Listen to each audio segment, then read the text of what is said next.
ഇതിനകത്ത് രാഷ്ട്രീയ താല്പര്യം കൊണ്ടാണ് അറസ്റ്റ് ചെയ്യാത്തത് എന്ന പ്രതിപക്ഷത്തിൻ്റെ വാദം ഒരു കണക്കിന് ശരിയാണ് എന്ന് തോന്നലുള്ള ഒരാളാണ് ഞാൻ.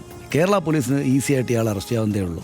പിന്നെ ഈ പറഞ്ഞ പോലെ ഒരു കാരണമുള്ളത് ഈ മറ്റ് സംസ്ഥാനത്ത് നിന്ന് അറസ്റ്റ് ചെയ്യേണ്ടതില്ല എന്നൊരു തീരുമാനമോ മറ്റോ അങ്ങോട്ട് പറഞ്ഞിട്ടുണ്ടെങ്കിൽ അറസ്റ്റ് ചെയ്യാതെ ഞങ്ങൾ കാത്തു നിൽക്കുകയാണ്, ഇങ്ങോട്ട് വരട്ടെ, കേരളത്തിലേക്ക് വരട്ടെ എന്ന് വിചാരിച്ച് കാത്തിരിക്കുകയാണ് എന്നല്ലാതെ കേരളത്തിലെ പോലീസിന് ഇതുപോലെ പ്രശസ്തനായിട്ടുള്ള ഒരാളെ എവിടെ എന്തെങ്കിലും പൊക്കിക്കൊണ്ടുവരാൻ വലിയ പ്രയാസമുണ്ടെന്ന് ഞാൻ വിചാരിക്കില്ല. അതിപ്പോൾ കർണാടകയിൽ മറ്റു സംസ്ഥാനത്താണെങ്കിൽ പോലും ഇതേക്കാൾ വലിയ തിരുട്ട് ഗ്രാമങ്ങളിൽ പോയിട്ട് ആളുകളെ തൂക്കിയെടുത്ത് സുന്ദരമായിട്ട് ഇവിടെ കൊണ്ടുവരുമ്പോഴാണ് അവിടെയുള്ള ആൾക്കാർ പോലും അറിയുന്നത്. അങ്ങനെ വലിയ ശേഷിയുള്ള പോലീസാണ് ഇവിടെയുള്ളത്. അതുകൊണ്ട് അറസ്റ്റ് ചെയ്യാത്തത് ഇപ്പം മുഖ്യമന്ത്രി ചോദിച്ചപ്പോൾ ചിരിക്കല്ലേ ചെയ്തത്, പൊട്ടി ഇങ്ങനെ അദ്ദേഹത്തിൻ്റെ പതിവ് ശൈലിയിൽ ചിരിച്ചു.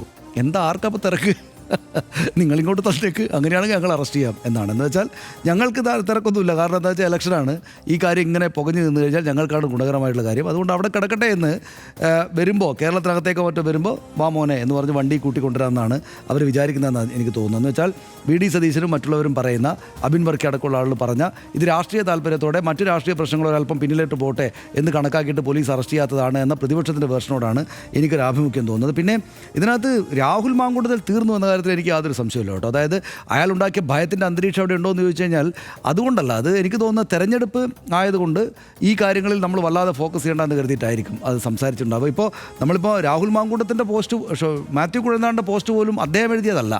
മാത്യു കുഴൽനാടൻ തന്ത്രപൂർവ്വം മറ്റൊരാൾ എഴുതിയത് ഞാൻ എഴുതുന്നതിനേക്കാൾ നന്നായിട്ട് മറ്റൊരാൾ എഴുതിയിട്ടുണ്ട്, അതുകൊണ്ട് അതെടുത്ത് വെക്കുകയാണെന്ന് പറഞ്ഞിട്ടാണ് അത് എഴുതി വെച്ചിരിക്കുന്നത്. അപ്പോൾ നാളെ വന്നു കഴിഞ്ഞാൽ ഇനി എങ്ങാനും രാഹുൽ മാങ്കൂട്ടത്തിൽ വീണ്ടും വരികയാണെങ്കിൽ അയ്യോ അത് ആ സമയത്തൊരു ഇതിന് ഞാനെടുത്ത് വെച്ചാണെന്ന് വേണമെങ്കിൽ പറയാവുന്ന സിറ്റുവേഷൻ ഉണ്ട്. പക്ഷേ എന്നാലും അങ്ങനെയല്ല, എല്ലാവരും അത് വിട്ടു കഴിഞ്ഞു. ഇപ്പോൾ KSUവിൻ്റെ കാര്യം പറഞ്ഞല്ലോ, എസ് എൻ കോളേജിൽ. അതായത് ഇപ്പോൾ രാഹുൽ മാങ്കൂട്ടത്തിൻ്റെ പോസ്റ്റർ ഒട്ടിച്ച് രാഹുൽ മാങ്കൂട്ടത്തിനെ അപമാനപ്പെടുത്തിയോണ്ടല്ല അവരത് കീറിക്കളയുന്നത്.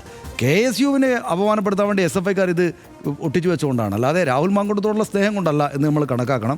രാഹുൽ മാങ്കൂട്ടത്തിൽ എന്തായാലും തീർന്നു കഴിഞ്ഞു. മറ്റ് രാഷ്ട്രീയ സംഗതികളിലേക്ക് പോകണം എന്നാണ് കോൺഗ്രസ്സുകാർ വിചാരിക്കുന്നത് എന്ന് വേണം മനസ്സിലാക്കാൻ. എന്തായാലും നമുക്ക് അവസാനിപ്പിക്കാം. പക്ഷേ ഈ ദിവസവും അടൂർ പ്രകാശിന് പിഴച്ചിട്ടുണ്ട് എന്നുള്ളത് മറന്നു പോകരുത്. അദ്ദേഹം ഒരു എന്താണ് UDF കൺവീനർ എന്ന നിലയ്ക്ക് അടൂർ പ്രകാശിന് ഇന്നും അത് പിഴച്ചതല്ല, അദ്ദേഹം ഉറച്ച ബോധ്യത്തിൽ നിന്നുകൊണ്ട് അങ്ങനെ പറയുന്നത് കൊണ്ടാണ് അദ്ദേഹത്തിൻ്റെ ബോധ്യം. പക്ഷേ ഇപ്പോഴത്തെ കോൺഗ്രസിൻ്റെ അല്ല എന്നുള്ളത് അദ്ദേഹത്തെ ആരെങ്കിലും ഓർമ്മിപ്പിക്കുന്നത് നന്നാവും.